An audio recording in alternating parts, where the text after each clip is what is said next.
দর্শক, আমি ডাক্তার জিল্লুর কামাল, মানসিক রোগ বিশেষজ্ঞ। আজকে আপনাদের সামনে আলোচনা করব মানসিক রোগীর পরিচর্যার বিষয়ে। আজকে আমার চেম্বারে একজন মেয়ে রোগী এসেছিল, সাথে ছিল তার স্বামীটি। মেয়েটি ওসিডি রোগী, ধোয়াধুয়িটাই তার মূল সমস্যা। সারাদিন ধুতে থাকে, সকাল থেকে সন্ধ্যা পর্যন্ত ধোয়াধুয়ি করে, সন্ধ্যার পরে গোসল করতে যায় এবং রাত 12টার পরে গোসলখানা থেকে বের হয়।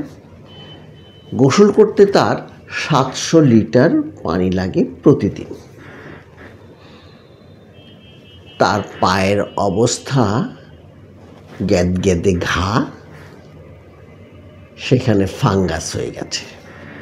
হাতের ভাঁজে ভাঁজে শ্যাওলার মতো শুধু কেবল স্যাঁতস্যাঁতে গ্যাদগ্যাদে ঘা হয়ে গেছে। স্বামীটি বারবার বলছিল, স্যার আর পারি না, আর পারি না। আসলে আমাদের মানসিক রোগীদেরকে যারা পরিচর্যা করেন তাদের কিন্তু সাধারণভাবে সবারই এই হাহাকার। আমি স্বামীটিকে বলছিলাম যে হ্যাঁ, অবশ্যই তার পরিচর্যা করা খুব কঠিন একটা ব্যাপার এবং এটাতে ধৈর্যের খুব প্রয়োজন, কিন্তু এটা ছাড়া তো উপায়ও নেই। একজন মানসিক রোগিনীর স্বামীকে নিশ্চয়ই আমরা বলতে পারি না আপনি আপনার স্ত্রীকে ত্যাগ করুন, অথবা স্বামীটি অসুস্থ বলে স্ত্রীটি তাকে ফেলে চলে যাবে, তাও তো হতে পারে না। আবার আপনি আজকে হয়তো স্ত্রীটি অসুস্থ বলে তাকে ত্যাগ করে অন্য আরেকজনকে বিয়ে করলেন, সেই স্ত্রী যে সুস্থ হবে তারই বা কী গ্যারান্টি আছে? আজকে যে স্ত্রীকে আপনি সুস্থ বিয়ে করে আনলেন, সন্তান হওয়ার পরে দেখা গেল সে অসুস্থ হয়ে গেছে, কোনো গ্যারান্টি নেই। তাহলে কি করবেন? পরিচর্যাই বা কি? আসলে এই যে কোনো গ্যারান্টি নেই এবং বিষয়টাকে চিকিৎসা ছাড়া আর কোনো বিকল্প নেই, এইটা মেনে নেওয়াটাই হচ্ছে প্রথম কথা এবং প্রথম শর্ত। প্রথমেই আমাদেরকে মেনে নিতে হবে এটা একটা সমস্যা এবং এটা চিকিৎসা আছে এবং এই চিকিৎসাটা দীর্ঘমেয়াদী, কখনো কখনো সারা জীবনের জন্য এই চিকিৎসা চালিয়ে যেতে হবে। এক্ষেত্রে আমরা কি করতে পারি? এক্ষেত্রে যে রোগী উনি যেন নিয়মিত ডাক্তারের কাছে যান, সে ব্যাপারে তাকে সাহায্য করতে হবে। ডাক্তারের অ্যাপয়েন্টমেন্ট নিতে হবে, তার ওষুধটা যেন ঠিকমতো আসে সে ব্যাপারে যত্নবান হতে হবে।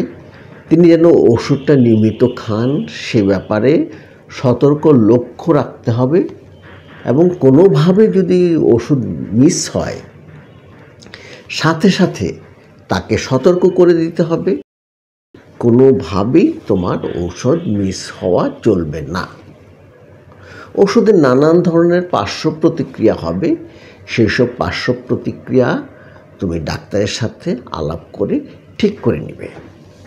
জীবনের বড় বড় সমস্যাগুলোর সময়, বড় ইভেন্টগুলোর সময় রোগীর পাশে আমাদেরকে থাকতে হবে, তাকে আশ্বস্ত করতে হবে।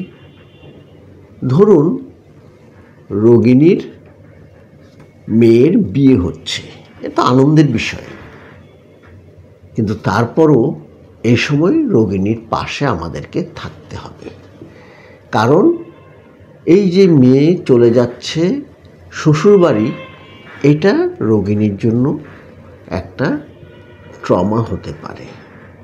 সে আবার অসুস্থ হয়ে যেতে পারে।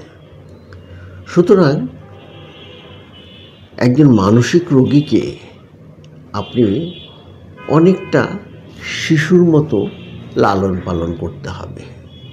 তবে আবার ব্যাপারটা এই না যে শিশুকে যেমন আমরা সব কিছু খাইয়ে পরিয়ে করিয়ে দেই, বিষয়টা তা নয়। আমরা চেষ্টা করব সবসময় তাকে স্বাবলম্বী করে তুলতে, তাকে সাহায্য করব সে যেন সে নিজে সব কাজ করতে পারে। আমরা যখন মানসিক রোগীকে সাহায্য করব তখন খেয়াল রাখতে হবে তারা কিন্তু সবসময় আমাদের সাথে খুব ভালো আচরণ করবে না। সে সময় তাদের আচরণটাকে আমাদেরকে ক্ষমা সুন্দর দৃষ্টিতে দেখতে হবে। কষ্ট পেলেও নিজেকে বুঝ দিতে হবে যে সে যা করছে এটা সে নয়, এটা তার অসুস্থতা। মানসিক রোগীকে পরিচর্যা করার সময় আপনার নিজেকেও নিজের যত্ন নিতে হবে। আপনি যদি অন্যের সাহায্য করতে চান তাহলে প্রথম আপনার যা দরকার তা হচ্ছে নিজেকে নিজে সাহায্য করা, নিজের পায়ের নিচে মাটি শক্ত রাখা। তাহলে কি করতে হবে? আপনার নিজের যত্ন নিতে হবে। কিভাবে নেবেন নিজের যত্ন?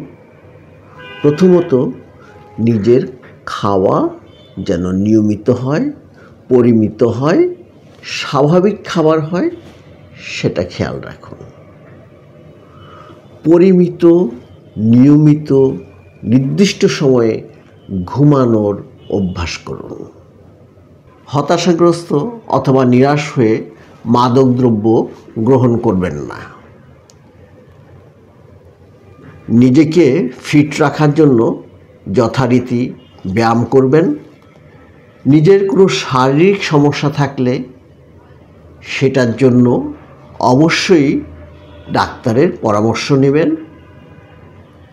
নিজে কোনো মানসিক সমস্যা বোধ করলে, বিষণ্ণতা অথবা দুশ্চিন্তাগ্রস্ততা বোধ করলে অবশ্যই পেশাদার ডাক্তারের চিকিৎসা নেবেন। দর্শক, ভালো থাকবেন। ভিডিওটি ভালো লাগলে লাইক, শেয়ার, কমেন্ট করবেন। দেখা হবে অন্য কোনো দিন অন্য কোনো ভিডিও নিয়ে। ততদিন ভালো থাকবেন। ধন্যবাদ।